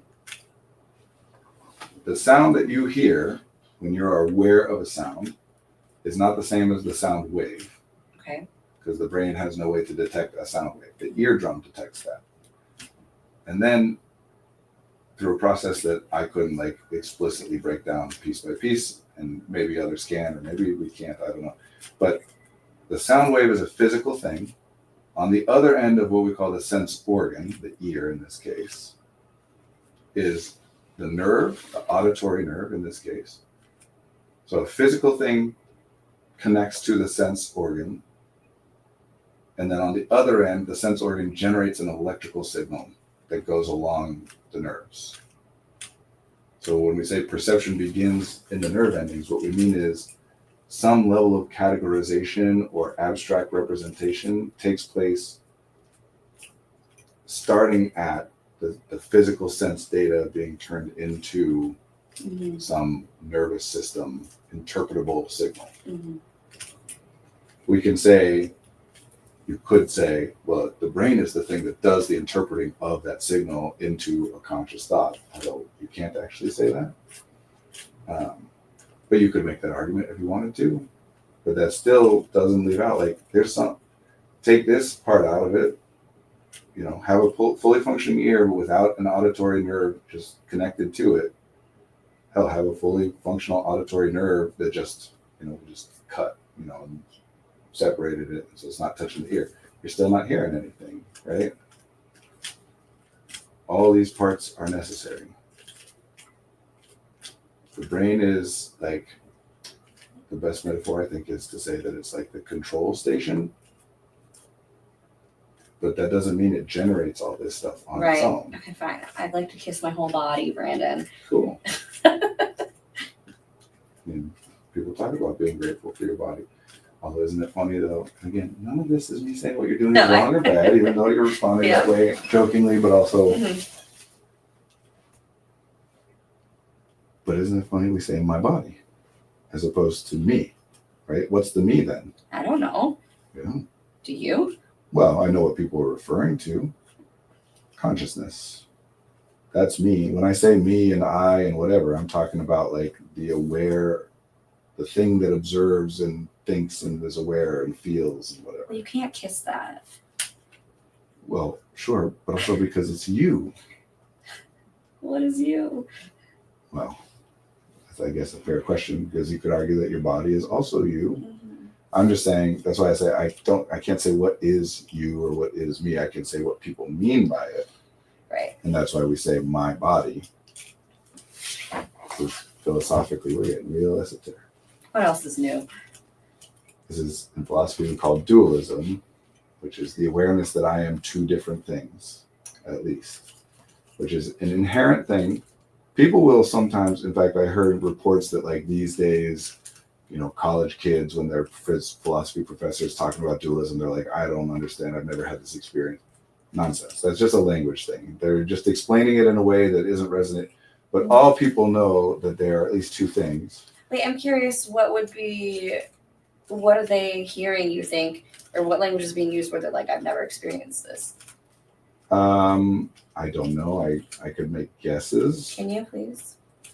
One guess is that it's being described as like having an out-of-body experience or whatever, like Okay. being aware of your own body from afar, or that it's talking about like having a belief in a soul or a spirit or something like that. Mm-hmm. Or just that it's kind of like with alexithymia, Which is when a person has an inability to categorize and label their own emotion, or a diminished capacity, but alexithymia is like an inability.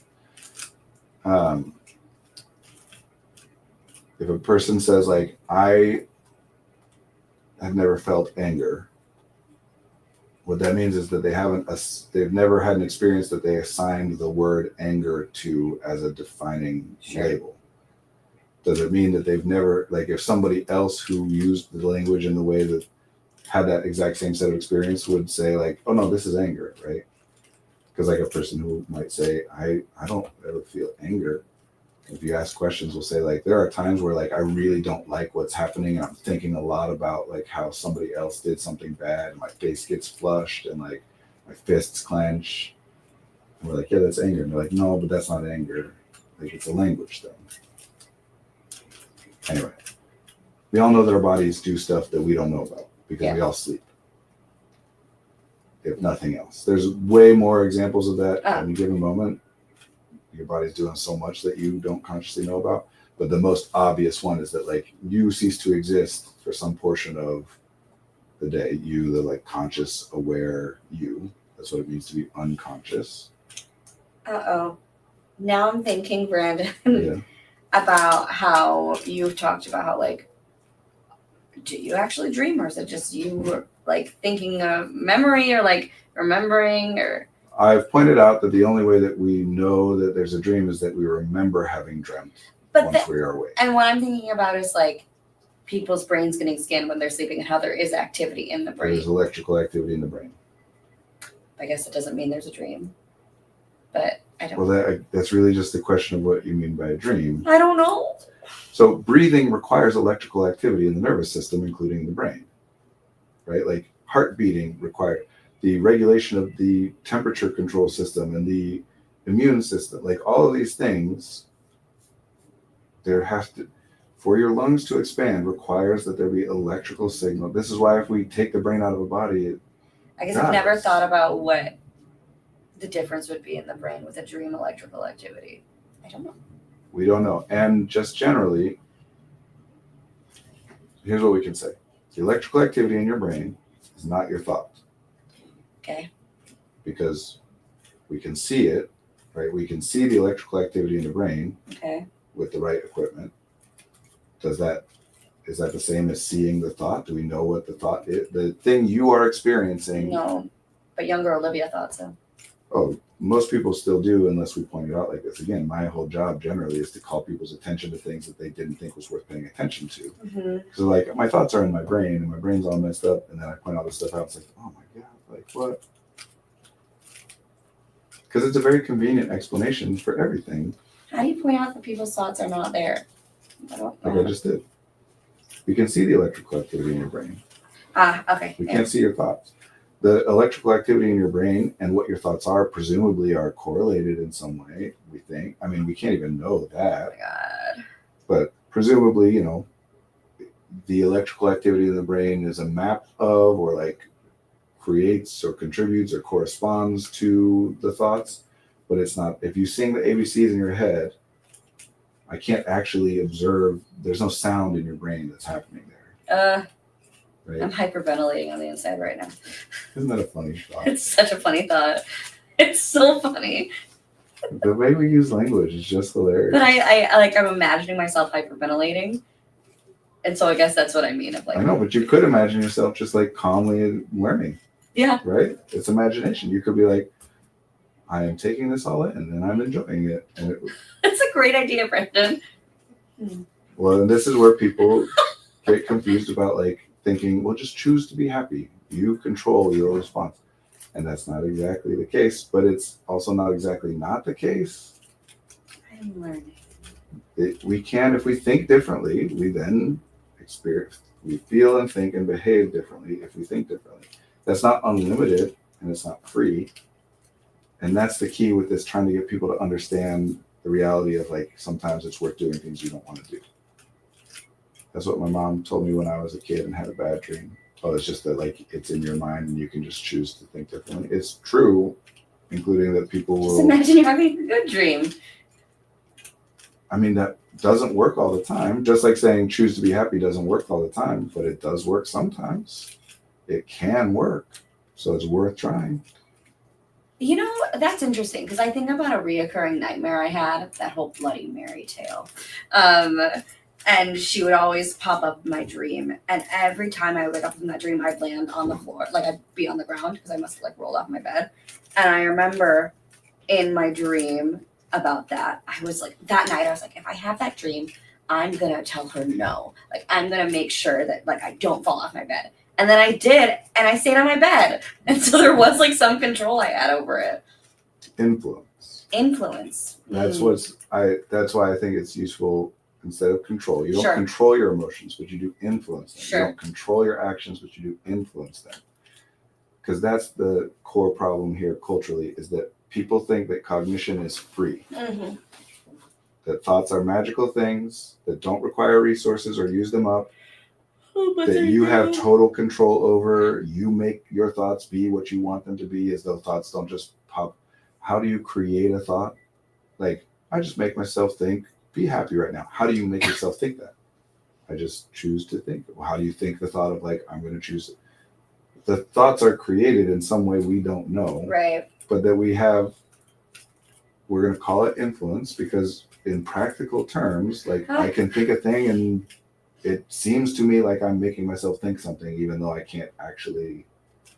It's like any electrical signal that fires along a particular neural pathway in order to activate whatever. Did the first neuron there like make that thought? Like that signal started with one neuron. How did that one single neuron decide? Brandon, I don't know, but I'm like in a panic inside of like, not actually, but Right, this. you're not actually. Yeah. But if you say that you are, then it makes it more true. Yeah. Where if you say, I'm just wide-eyed at all this information. I'm wide-eyed at all this information and thinking about how just the brain is going to do what the brain does. And like, yeah, and your muscles are going to do what they do. yeah, And your heart and your lungs and your eyes and your tongue, all the parts of your body are going to do what they do. That's always been the case. yeah. This is nothing new. It Yet it just, causes you distress to think about it differently. Isn't that funny? no. You a moment ago said you were hyperventilating on the inside. Hyperventilating is an observable thing that people do, and you were not doing it. Right. And this happens all the time. Mm-hmm. That people will say, here's reality. And in my mind, I'm thinking of it as being different than it observably is. Mm-hmm. And the way I'm thinking of it gets priority as being the more accurate. Oh, that's so weird. Right. That's so weird. Like, you have accomplished a lot. That's an observable statement based on what the word accomplish means, right? Yeah, but none of that really matters. I don't feel like I've accomplished anything. But you Cool. have. Whether you feel you have or not doesn't change the fact that How you have. bizarre, yeah.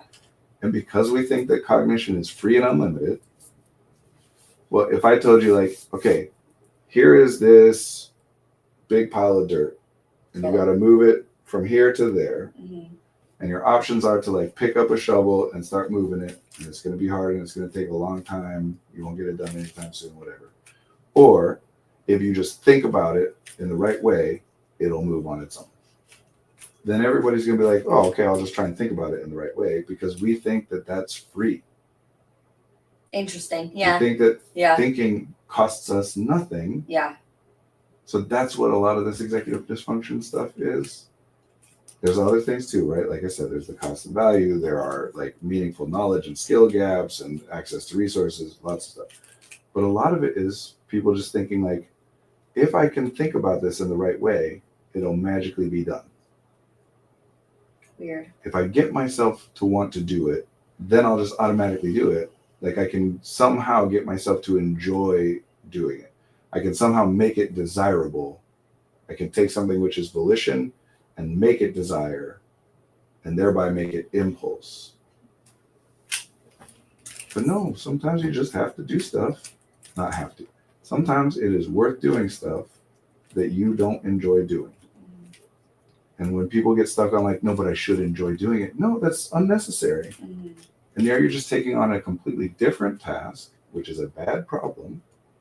Back to good problems. We want to make sure that we're doing our best to spend resources in effective ways. We all make mistakes and sometimes pay a cost that turns out not to be worth the value. We think that it'll be worth the value, and we're just wrong. Mm-hmm. As a rule, humans are pretty quick to respond and adapt to that. We do that once, maybe twice, and we're like, nope, okay, that was wrong, and we adjust. Unless you can abstract things. Like if I think, oh, maybe if I slap myself in the face, that'll get me to do my homework. And I try it and it doesn't. Then I'm probably not going to try that again. Unless I abstract it and say, well, really, this is about being alert and energized and motivated. And being slapped in the face makes me alert and energized and motivated. And if that's the case, then I'll do the homework. And then I'll try it again because it does make me alert and energized like and motivated. The drawing on my basement door growing up that my sister drew that said, if tired, dunk head in water. And we did. We would just dunk our head in the water. And it was really helpful. It was. And isn't that interesting too? Because does dunking your head in the water, does that rest any of your systems? No. Does it allow for any repair processes to take place on anything that's been worn down or damaged? Does it introduce resources into your system that weren't already there? No. So all it does is makes you more alert. Yeah. And that's the thing that we talk about as though it is tiredness. Not that it's not one version of what we mean by tired. We're just talking about alertness. And if something makes me more alert, then I say it makes me less tired. But it does not replenish resources. So just like something that's enjoyable can be very dangerous because I don't notice how much it's costing me, something which makes me alert is very dangerous because it didn't actually, presumably, my cognitive awareness of how much I want to do something or not is presumably tied to, correlated to some actual observation of like what would be most effective or efficient. You know, like if I only have $10 in my bank account and I'm like, I don't really want to spend money right now, that's presumably a good thing that we correlate that way. If something happens and I still only have $10 in my bank account, but now I think I have $100,000 in my bank account, I'm going to be like, yeah, I'm going to spend money all over the place. That could cause a problem. It's not to say that we would never want to use that. There are times where So it's what does worth that have to being do with alert. alertness? Because alertness is the feeling that all of a sudden you have $100,000 in your account when it's still only 10. Oh. But what about? Why does dunking your head in cold water make you more alert? It's directing my attention towards something else. I mean, Yeah, but what specifically? Wet water. My hair's wet. Not just water. You didn't say dunk your head in water. Maybe you did. I thought you said cold water. Well, I guess it's implied, but yeah, right, yeah. Implied, but no, like Yeah. taking a warm shower can make me very relaxed. Yeah. That's funny. And why? Well, pretty easy to think like why our bodies would be instinctually through DNA programmed. Protect us. Stay alive. When you are covered, especially the part of you that breathes is underwater and it's cold water, it's like we're about to die. That's great. So what that is that you have in this hypothetical bank account, you have an overdraft where you can go below 10 or you can go below 0, but it's going to cost you. You're going to have to pay back not only that, but some additional interest, right? And sometimes it's still worth doing that because it's like, yeah, but if you don't survive the next 5 minutes, you won't have any resources to do anything tomorrow anyway. So let's borrow. Most versions of becoming alert are tricking ourselves into thinking that things are dangerous so that we can go into debt. But because we prioritize cognition, we think of alertness as energy, right? So we don't think we're going into debt. And then what happens? We burn out. We burn the F out. We go into debt further and further and further, and then we collapse. And we're like, what's going on? You've been tricking yourself into going into debt for days or weeks or months. You're not repaying that, much less the interest that's growing and accruing at a higher rate. You're not making adjustments to your life because you think that that is sustainable. You don't think of it as going into debt. You think, no, I'm actually awake. I'm actually not tired. Yeah, I guess I'm thinking about like, we weren't always dipping our head in water. Of course not. Like that was just the thing that It'd be like very inconvenient if nothing else. Right, it would. But when it was a last resort of like, all right, like I got to do something about this tiredness right now. Like, yeah, did it ever actually benefit you? Made you more alert, but then did anything go well after that? No, but it was a great thing to have. Just like when people are like cramming for finals and they're like, I've had 6 cups of coffee since 1 a.m. Things go well for you at that point? Right. Probably not. And then when you struggle and get anxious and have a poor performance, the next time you're like, man, I need to do even more studying. And you still think that only consciousness matters. So you think, hell, caffeine, cocaine, whatever it takes to be awake, that'll definitely help. Not to say that these tools are not useful. They are useful. I take ADHD medicine, and one of the things that it does is makes you feel more alert.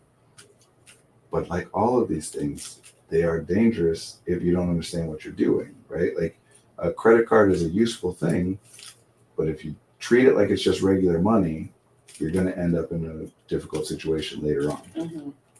So it's not to say it's good. It's not to say it's bad. It's to differentiate what it is. Our implicit instinctual impulses are the like automatic things, the thirst and the hunger and the tiredness and all these things that we feel, the desire to do something active versus the desire to do something restful. Presumably, not 100%, but for the most part, we should assume are calculated to be optimized. That you should drink as much as you are thirsty to drink and no more. Does that go wrong sometimes? Absolutely. And it's worth like the entire field of medicine, for example, is all about how some of that stuff goes differently than it would optimally go. And it's useful to be able to determine that with like intellectual observation, looking at something, connecting some dots and then interfering, right? Because we do want things to go differently than they automatically go sometimes.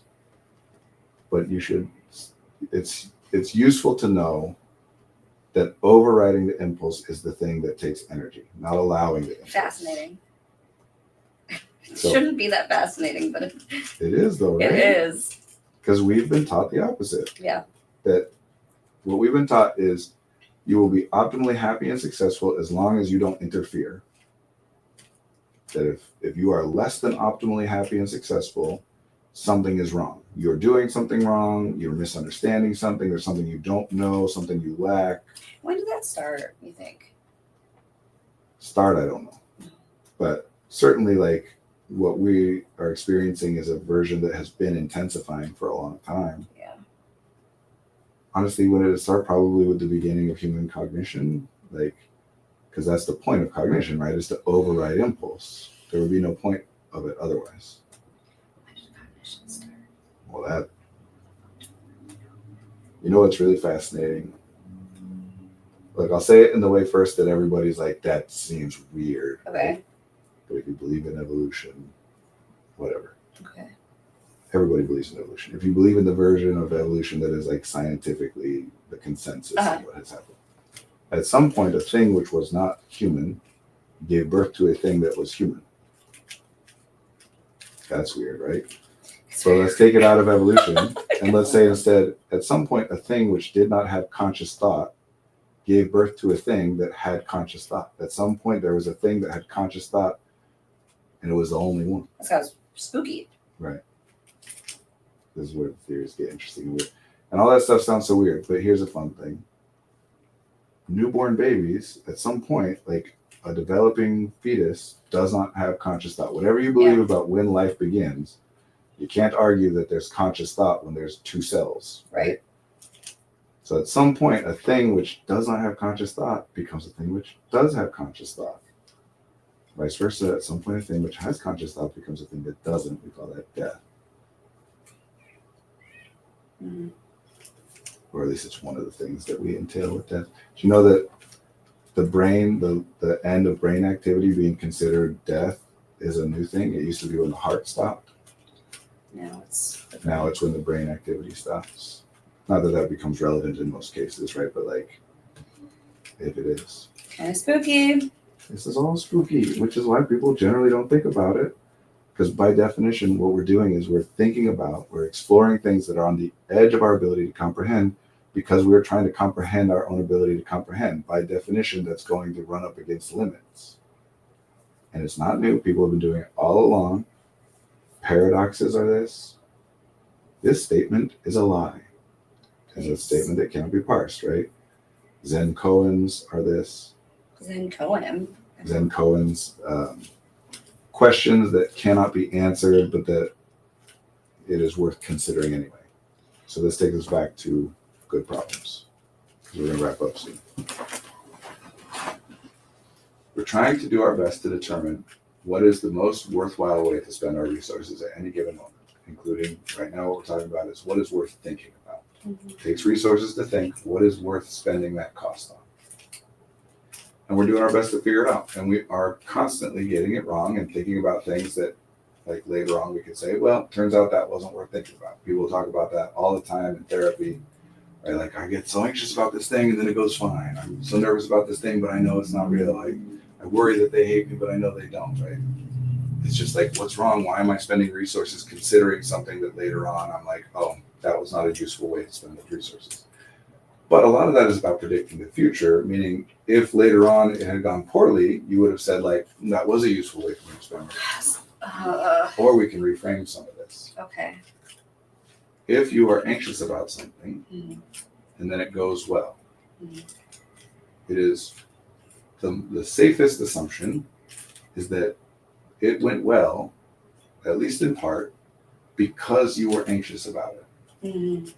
Meaning you were thinking about how something might go, all the ways it could go wrong, all the things that might happen, all the things that would be desirable, but also all the things that would really suck. That is preparation. When the thing then happens and it goes well, the thing that you are most afraid of theoretically is going to be the thing that is least likely to happen in your life. To think that there's something wrong with you for that is just another one of these things of like, my experience should only be enjoyable. There couldn't be any value to thinking about how things might go wrong. And we do make it worse by conceptualizing it in a certain way, by thinking of it as something going wrong. What's wrong with me? Why am I anxious? Instead of, no, I am thinking about something important to me and how it might go. Is it pleasant? Maybe. Is it not pleasant? It definitely could be painful or whatever. But that doesn't mean that it's something's wrong with me. Someday all my thoughts about how to zombie-proof my parents' home will pay off. So we can only talk about general rules when we're talking about general. But good problems are either theoretically solvable. So this is where, like, video games, for example, even if you can't beat the game, you have the assumption that the game is beatable, and therefore the resources you're spending in pursuit of that are getting you somewhere. Okay. But if I created a video game that was unbeatable and gave it to you, you'd be like, what's the point in playing this game? Right? So theoretically solvable doesn't mean you have to currently be able to solve it, and doesn't even mean you will ever have to be able to solve it. It just has to theoretically be solvable. Either that, or it has to be something which is useful to attempt to solve, even though it cannot be solved. Okay. I refer to those things as goal states. I don't know why. That's just the language I came up with forever. Meaning, like, I want to be perfect. It's not a doable, you cannot accomplish that. But by definition of what perfect is, the closer you get to it, the better off you are. And that's a good problem. That is a good problem if you understand that it isn't accomplishable. Sure. Because if you think it is accomplishable, then you will spend resources trying to accomplish it that you wouldn't spend if you knew it was worth pursuing but not accomplishing. This is where, like, perfectionism, I use perfect as an example because it comes up with that a lot. Everybody wants to be perfect. By definition, that is what perfect means. The concept of perfect is the, like, best version that could be happening. Like, we decide what that is. We all want to be perfect. And then we talk about perfectionism as though it's a bad thing. When we're talking about perfectionism, what we're saying is somebody is spending resources beyond what it is worth doing. Right? Is it worth making your bed? Debatable. Do you make your bed? I do, because my wife likes the bed made. Most of the time she makes it, but some of the time I make it too, because if I don't, she will. So it is a useful thing for me to do for that purpose alone, about how she feels and what she'll do. In and of itself, does it serve a purpose? I'm sure it originally did in some way, shape, or form, but it seems to me like it's one of these things where it's like, does it matter if I lift the blanket up to the top or not? I don't know. Whether it's worth doing is different from, like, whether it's necessary or important. Also, because some problems, if you fail to solve them, call this positive delta. Positive delta essay. Some problems, if you fail to solve them, you'll be no worse off than you currently are. But if you solve them, you'll be better off. Other problems, if you fail to solve them, you'll be worse off than you currently are. And if you solve them, you'll stay as good as you currently are. And then, of course, some failing to solve it makes things worse, and solving it makes it better, either way. To me, making the bed at best is one of those what I call negative delta, what I call positive delta, where it's like, if I don't do it, I'm no worse off. Right. If I do it, my house looks nicer, but you decide that. But anyway.